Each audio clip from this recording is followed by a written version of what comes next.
Right, welcome back. Again, we have this series. It's for newbies, really, or people who are just getting into the hobby or getting these models. So we are taking apart this Traxxas Bandit little by little. We have actually already removed the servo, and we talked about the bell crank here and how you may want to consider an aluminum one. Now we're going to continue. I'm going to remove this plate and we are going to disassemble this front end. Well, we're going to be removing the front end from the vehicle. Now, in order to do this, you do have to remove that plate. So if you're going to end up replacing the servo, you might as well go in here. Now, you may want to remove this front end for a variety of reasons. One of those reasons could be you're going to replace maybe this tower, although to be honest, this tower is adequate for the vehicle, but you may want to go with a different one for whatever reason. So you may want to remove this just to access these screws. It's a lot easier to access them if you remove, see those screws there, if you remove the front end. Now something that also happens is these arms can break. They're really tough, to be honest. They're shorter than the Traxxas Slash, and because they're shorter and you have the same amount of material, just proportion, it would be as if it were a thicker arm, if you think about it that way. But I mean, it's the same thickness. But once in a while, you may hit the arm and you may break it. Usually they break right about here. But again, it would take a really hard impact. So some people replace these with RPM arms, and RPM makes really good products for Traxxas vehicles. They really do. It's a softer plastic because of the nylons they use, but what ends up happening is once you get a stronger arm or an arm that can take a harder hit, something else is going to become the weakest component or the weakest link. And that could be the caster blocks. So you may want to replace these with aluminum, or it could be the bulkhead. And to be honest, the bulkhead is a pain to replace compared to an arm. And it's not really that difficult, but for an arm, you just have to take the wheel off, as you will see later, but you remove these pins and a few little screws, the arm comes out. But for the bulkhead, you have to take the plate out. Then you have to flip the vehicle, as you will see now, and you have to remove all of these screws. So you have these little bumper screws you have to remove, and then you have these. So we are going to get started.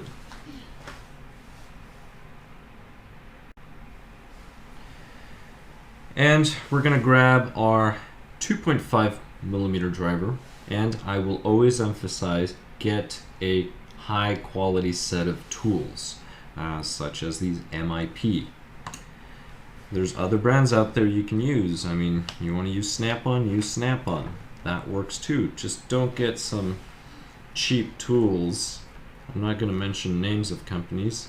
We've all gotten cheap tools, and many of us have paid the price with stripped screw heads. Then you have to tap them out. So just invest in high quality tools. It may seem expensive to spend $60 on a few drivers, but it's worth it. It's worth it.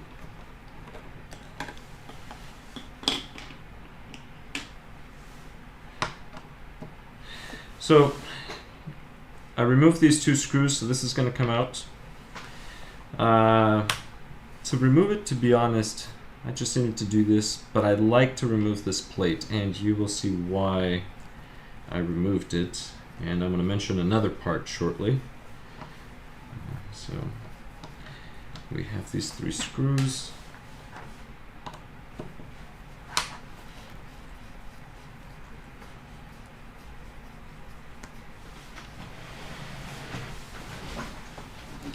And as I mentioned in other videos, I do like to wrench by hand. I know it's a lot faster to use power tools, but I like to feel. And you feel a lot more with your hands than you do with power tools. At least that's my opinion. So that's the steering arm. Now that this happened, so really it's just those 3 screws, but I like removing the bumper since I'm there, that way I don't have to flip it over. The reason why I take the bumper off first is because this is rigid when it's screwed on, so it's just easier, versus here I would have to hold this and then torque on it. So here we go, we have the front end assembly off of our rustler, so I'm going to put the chassis with the rear off to the side. And this is what we have. Now, we will be tearing up this entire front end shortly, so I'll be removing the wheels. But first, one of the reasons why you may want to replace this is, and this is a product I would recommend, this RPM bulkhead, part number 73752. This is a front bulkhead for the rustler. So if you run upgrades, or even if you don't run upgrades, sometimes what can happen with a really hard impact, especially on a VXL system like this one, if you start running 3S, is you may crack the bulkhead. And like I said, I don't really want to take apart the whole front end to replace a part. So you generally want to make the parts you don't want to replace stronger. That's why I choose the bulkhead to replace it. Now, I know this is a teardown, but one of the other advantages of the RPM bulkhead, and I'm not sponsored by anybody, is this here. So you actually have a gap, so you can actually put some weight inside if you need a little more weight in the front, perhaps for more steering. So you can fill that up, and then you just cover it up with this plate. You don't have to put this plate on. Just a little bit of material you can put in there. Or you can just leave this plate off, so it depends. But this here will take harder impacts. I've replaced these on a few slashes and have not had a problem with them. So again, consider an RPM bulkhead for the Bandit. That bulkhead will be going on here at some point, but for now we're just gonna tear down the entire car. Now always remember, when you do a teardown, you assemble in the opposite order you assembled it in. That's something very important. So at this point, I'm gonna move my tools over here. I'm gonna be removing the wheels. That'll be first. And for the wheels, you're going to need a 7mm driver. And that's going to be for the nuts on the wheel. So first thing, just grab the wheel. If you're younger, say you're a smaller child, your hands are smaller, you can probably grab the wheels this way. I like to grab them this way. And then just torque. And remember, left to loosen. Traxxas, usually everything has standard threads, so you're going to loosen to the left and you're going to tighten to the right. There are some vehicles that do have reverse threads. They have left-hand threads. Techno is one of those brands on the EB410 and EB410.2, so keep that in mind.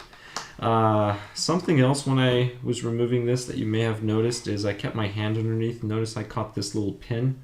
So this pin, this is what makes your or helps your wheel lock onto the spindle so that it spins. What sometimes happens is manufacturers will actually build this into the wheel. So instead of a hex, see this doesn't have a hex. The rear wheels will have a hex. So once we get to that video, you will see the hex. But long story short, when you take the wheel, if this happens to be vertical, the pin will fall right out, so you want to catch it. So that's one little trick there. I'm just going to lay it on the wheel so I don't lose it, and then just set the wheel aside. So that's one.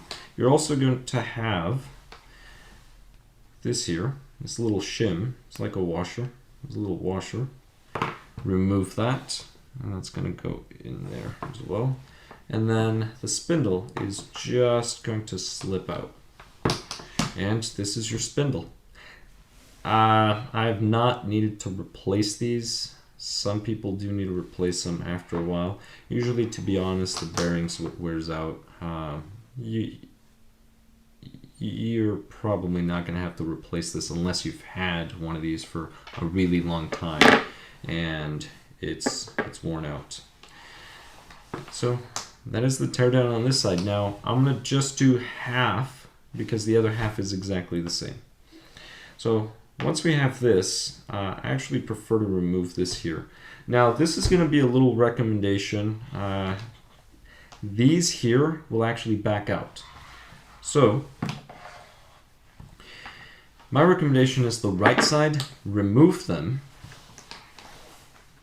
And in order for you to remove them, you will need a 2.5 driver.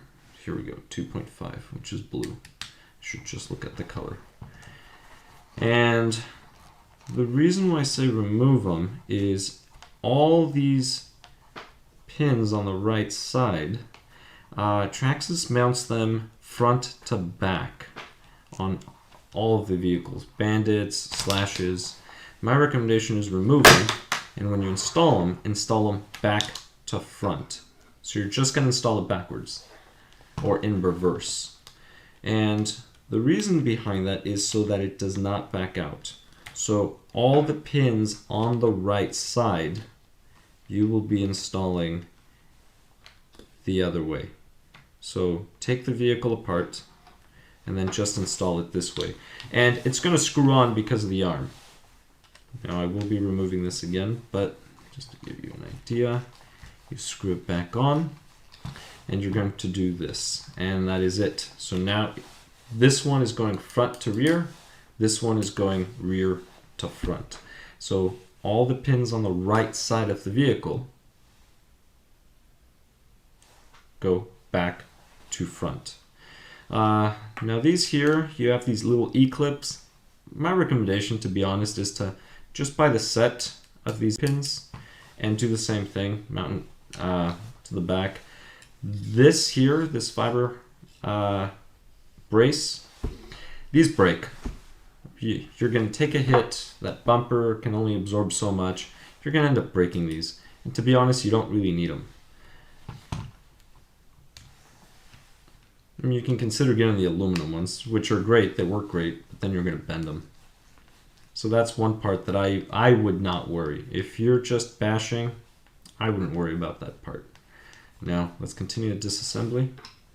So I've already removed this pin. Keep that, do not lose it. Well, everything, do not lose everything. Now, I will actually remove this here. Now, because the assumption is that most of you are new,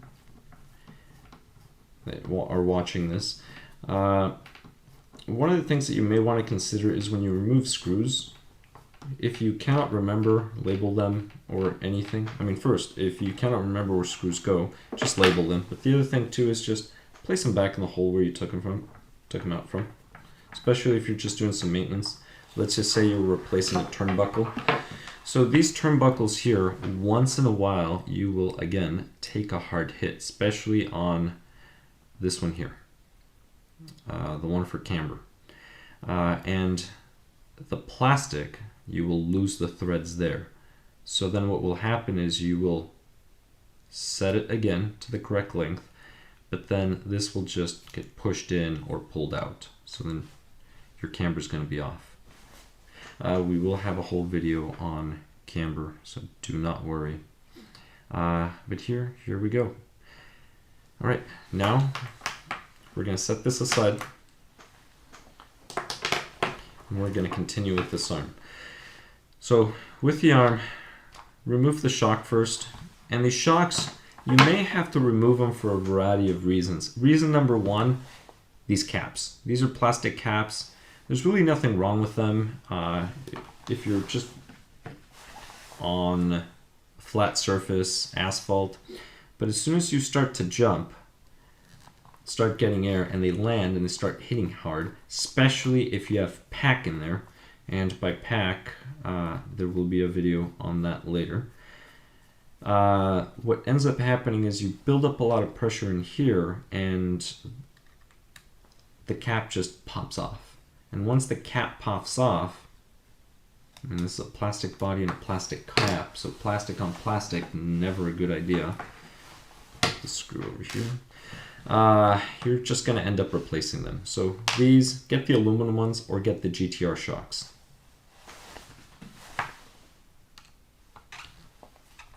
And there'll be another video on which GTR shocks. You want the long ones for the front and the XX long for the rear. So extra, extra long, I'm assuming. And here you have the shock. So you remove this. I'm actually going to leave the screw in like that. I'm not going to remove it completely, but be careful because it can fall out. And you have the shock. All right. Now, for the arm, you have 2 E-clips on each pin, front, rear. So again, front and rear. You only need to remove 1 clip. Now there's a variety of ways to do it. One way is to get a small flathead screwdriver, stick it in there, pop it out. Let's say you don't have one or you don't want one. I mean, sometimes as you're popping it out, this will actually spin, and that's a pain. One of the things I like doing is I will actually grab some needle nose pliers, open them up, and pop them out. So invest in a piece on some needle nose pliers.